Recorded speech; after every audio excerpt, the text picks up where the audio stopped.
Sa cultivation ni si Wuya, ang gustong itali si Yu Zhenghai pabalik ay medyo mahirap. Ang dahilan ng pagpapadala sa kanya ay, una, si Wuya ay mas madaling makikipagkita kay Yu Zhenghai, ikalawa, kahit na hindi niya siya maitali pabalik, at least ay makatutulong siya kay Yu Zhenghai sa paghawak sa imperial family. Sa pag-iisip sa mga salita ni si Wuya, ang kapalaran ng traitorous disciple ay medyo napakapait nga. Bago kunin ang memory crystal, si Lu Zhou ay hindi rin nangangahas na makasiguro kung si Ji Tiandao ay pumatay sa kanya o hindi. Kamusta ang iyong cultivation kamakailan? Ang pagbubukas ng leaves ay napakahirap. Ang ikatlong leaf ay ayaw talagang magbukas. Ikatlong leaf, kailan mo binuksan ang ikalawang leaf? Matapos ang karamihan sa mga cultivators ay pumasok sa nascent divinity tribulation realm, ang kanilang cultivation speed ay babagal. Ang batang babae ay nagiging mas mabilis sa halip, na hindi makatwiran. Tila kalahating buwan na ang nakalilipas, hindi ko maalala ng malinaw. Kalahating buwan, si Lu Zhou ay hindi alam ang sasabihin. Ang gustong magbukas ng ikatlong leaf sa kalahating buwan, simply wishful thinking. Ang iyong guro ay lalabas para sa isang biyahe. Manatili ka sa bundok at mag-cultivate ng maayos. Master, gusto ko ring sumama. Maging matulungin. Ibinuka ni Lu Zhou ang kanyang manggas at nagtungo patungo sa likod ng bundok. Pinapanood ang paalis na likod ni Master, si Little Yuaner ay naramdaman na medyo wrong. Palagi niya siyang isinasama noong una, ngayon bigla siyang hindi isinasama. Si Master ay dapat na nagdadalawang isip sa aking mababang cultivation, kung hindi ay bakit siya magtatanong tungkol sa mga usapin ng cultivation. Pagdating sa likod ng bundok, inikat ni Lu Zhou ang isang solong palad, at isang disguise card ang lumitaw sa kanyang palad. Noon, si Lu Zhou ay walang masyadong kakayahan na protektahan ang kanyang sarili at kailangang isama si Little Yuaner, ngunit ito ay iba na ngayon. Siya ay isa ng nascent divinity tribulation realm cultivator, na may divine power ng heavenly writing sa kanyang tabi, pati na rin ang mga item cards, ang self-protection ay hindi problema. Ang pagdadala kay Little Yuaner sa halip ay gagawa na madali para sa mga taong may ulterior motives na makita siya. Sa loob ng cultivation world, ang pagpasok lamang sa nascent divinity tribulation realm ay truly na itinuturing na pagpasok sa pinto. Ang nascent divinity tribulation realm lamang ang makapagtataguyod ng great supernatural powers. Tulad ng para sa tinatawag na great supernatural powers, walang tumpak na conclusion sa cultivation world. Ang karamihan sa mga cultivators ay sama-samang tumukoy sa mga pinakamalakas na moves sa lahat ng kategorya ng mga teknik ng Confucian, Buddhist, at Taoist sects bilang great supernatural powers, tulad ng destiny ng sword demon sa sword techniques, ang mysterious heavenly starlight sa blade techniques, at iba pa. Ang ikalawang dahilan ay ang sa nascent divinity tribulation realm lamang magagawang magbukas ng leaves ng golden lotus. Ang pagtapak sa nascent divinity ay nangangahulugang ang isa ay hindi na mahina. Ang matandang ito ay gustong makita kung ano ba talagang uri ng mga isipin ang mayroon ng traitorous disciple na ito.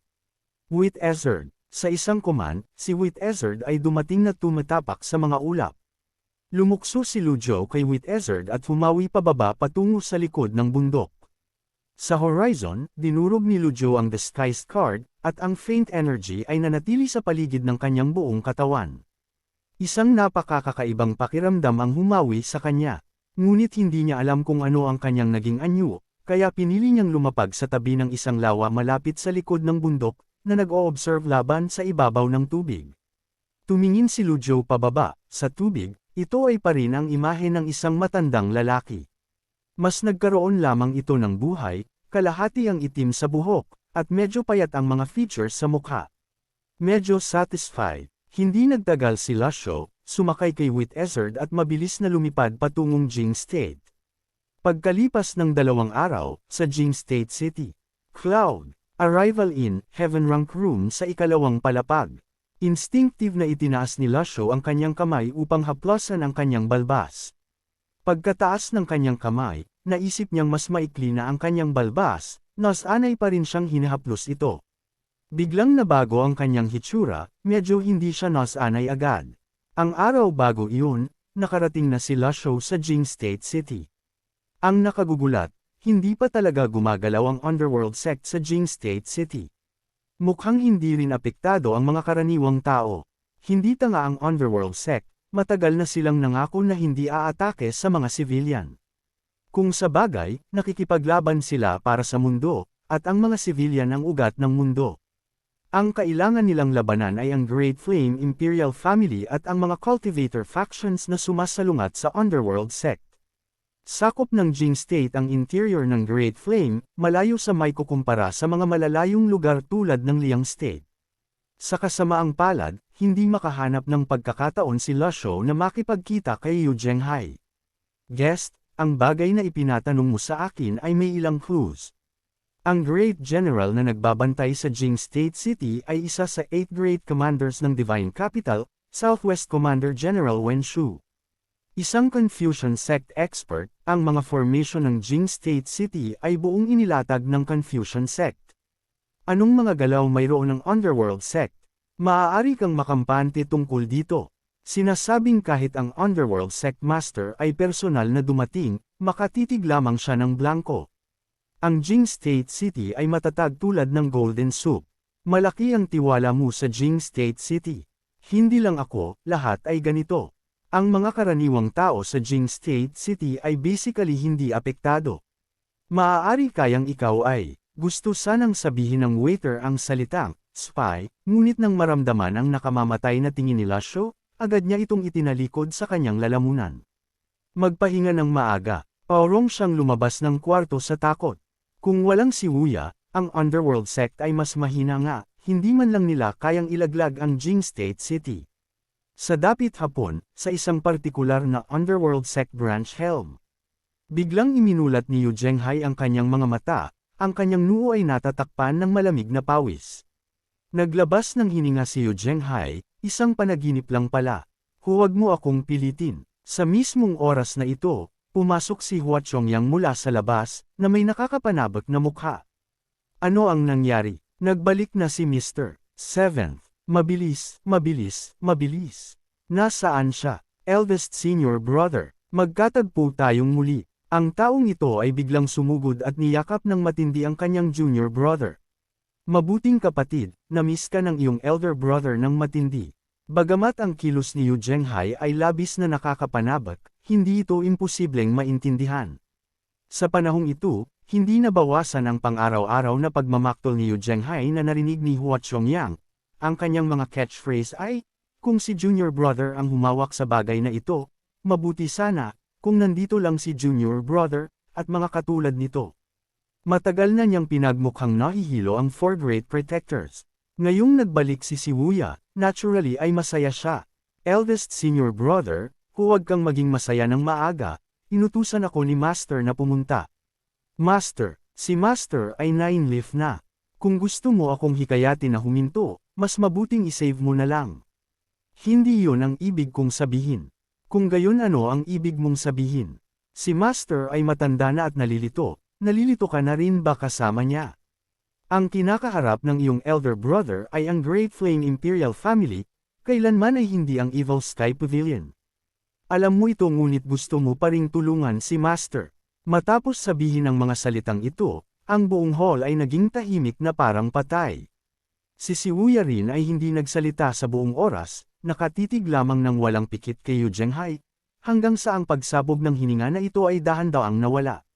Si Master ay hindi nalilito. Ikaw at ako ay malamang na parehong mali. Inutusan ako ni Master na pumunta at huliin ka pabalik sa Evil Sky Pavilion. Ngunit malinaw na alam ni Master na sa aking cultivation, imposibleng gumawa ako ng kahit ano kay eldest senior brother. Kaya bakit ginawa pa rin ito ni Master? Gusto rin bang harapin ni Master ang Great Flame? Pinaubaya sa akin ni Master na magdesisyon para sa aking sarili. Sa tingin ko ay nakagawa na ako ng desisyon matagal na. Si Yu Zhenghai ay mukhang lubos na naguguluhan, na nagpapahiwatig na hindi niya naiintindihan. Bakit hindi agad putulin ni eldest senior brother ang lotus at umabant sa 9 leaf? Ang pagputol sa lotus ay nangangahulugang recultivating. Ang iyong elder brother ay partikular na gustong samantalahin ang lahat habang nagpuputol ng lotus upang sakupin ang mundong ito. Kung gayon mas maaga mas mabuti.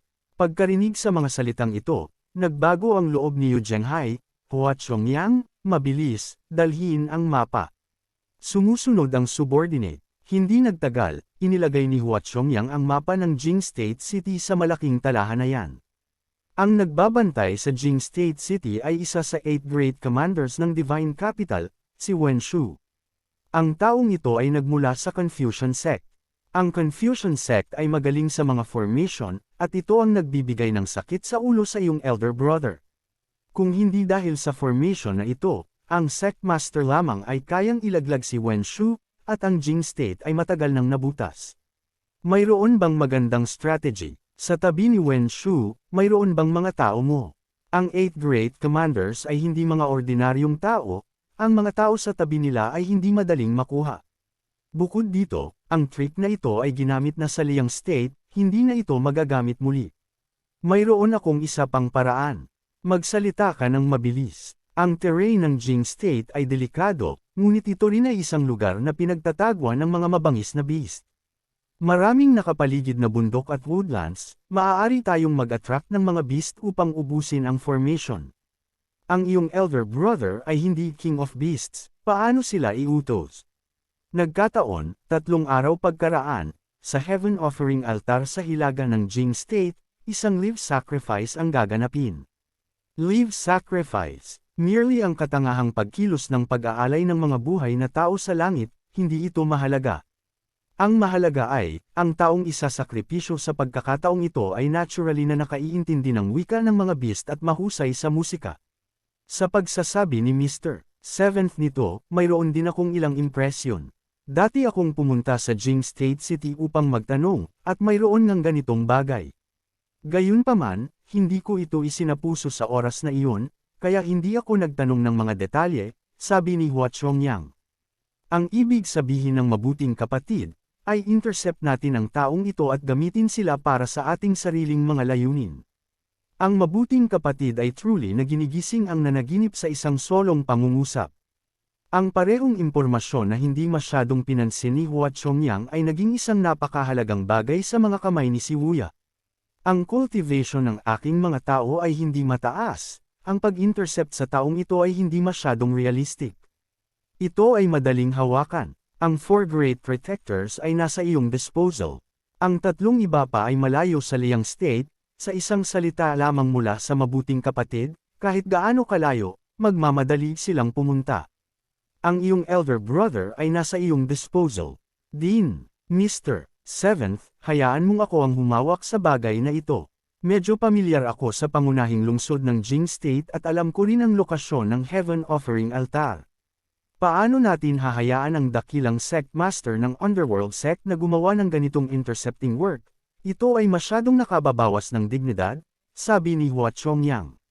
Si Yu Zhenghai ay nagbigay kay Hua Chongyang ng isang napaka-appreciative na tingin. Kung gayon ay aabalahin ko si Brother Chongyang. Ito ang dapat gawin ng isang subordinate. Bagamat ang Heaven Offering Altar ay hindi magkakasangkot ng mga puwersa na masyadong malaki, upang maging ligtas, kailangan mong kumilos ng low-key, at mas lalo na, hindi mo dapat i-expose ang iyong identity ng madali. Kung hindi, kahit si eldest senior brother ay hindi ka matutulungang iligtas. Ang kayang kunin sa pamamagitan ng wits ay absolutong hindi dapat aksyonan ng padalos-dalos. Ang Heaven Offering Altar ay sa huli ay nakikipag-ugnayan sa mga tao. Naiintindihan ng subordinate. Umalis ka na, mas komportable pa rin kapag nandito ang mabuting kapatid. Sa ilang araw na ito, ang iyong elder brother ay labis na nababalisa. Sa pag-iisip ng husto, hindi ako makaisip ng anumang magandang paraan upang sakupin ang Jing State City. Ang 4 Great Protectors ay may malalim na cultivation, at ang Underworld Sect ay hindi nagkukulang sa maraming magagandang kamay, paano na hindi ka makaisip kahit isang paraan. Ngayon ang lahat ng siyam na lalawigan ay nasa gulo. Ang pagpapahintulot sa iyong elder brother na mag-concentrate sa pag-atake sa isang lungsod ay walang problema, ngunit ang pag-stabilize sa buong sitwasyon ay napakahirap. Si Bai Yuqing, Yang Yan, at Di Qing ay humahawak sa Liang State, at kailangan pa rin nilang mag-ingat sa pagbabantay laban sa mga biglaang atake ng mga tao ng Gentle Edge. Sa sobrang gaming pag-aalangan, ang isip ay nagiging magulo, paano pa makakapanatiling kalmado ang isa upang mag-isip ng mga countermeasure?